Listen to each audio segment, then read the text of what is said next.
Silk mark ఉంటే మీకు first ఏ స్టోర్కి వెళ్ళినా anything above 10,000 or more, because that's a big money. 10,000 మీరు మించి పెడుతున్నారు అంటే it's a big money. So దానికోసం మీరు ఫస్ట్ చూడాల్సింది ఏంటి అంటే సిల్క్ మార్క్ ఉన్న స్టోర్ని అయితే మీరు ఎంచుకోవాల్సి వస్తుంది. సో సిల్క్ మార్క్ ఉన్నది మీరు వెళ్ళారనుకోండి, సో అందులో ఏంటంటే మనకి ఇప్పుడు ఏదైతే మనకు లైసెన్స్ ఇస్తారో సిల్క్ మార్క్ ఇండియా వాళ్ళకి లైసెన్స్ ఇస్తేనే ఆ సిల్క్ మార్క్ అనేది పెట్టుకోగలరు అనమాట.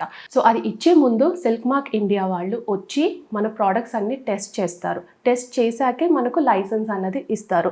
సో అందులో డీవియేషన్ అన్నది ఉండదు. ఒకవేళ ఎప్పుడైనా డీవియేట్ అవుతే లైసెన్స్ క్యాన్సిల్ చేస్తారు.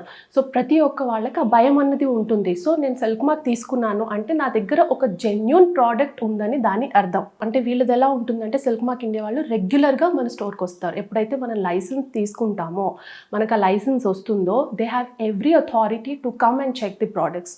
సో దాంట్లో ఎలాంటి డీవియేషన్ ఉండదు. సో సిల్క్ మార్క్ ఉంది అని అంటే అది ప్యూర్ సిల్క్ అని అర్థం. అండ్ మీరు ఇంకోటి అడగచ్చు, సిల్క్ మార్క్ ఉంది కదా బ్లైండ్లీ వెళ్ళిపోతాము అని చెప్పేసి. సో దీనికి ముందు నేను ఒకటి చెప్తాను, మన రామి సిల్క్స్కి మనకు లోగో అన్నది లేదండి, మేము సిల్క్ మార్కే యూజ్ చేస్తున్నాం. So that shows how genuine are products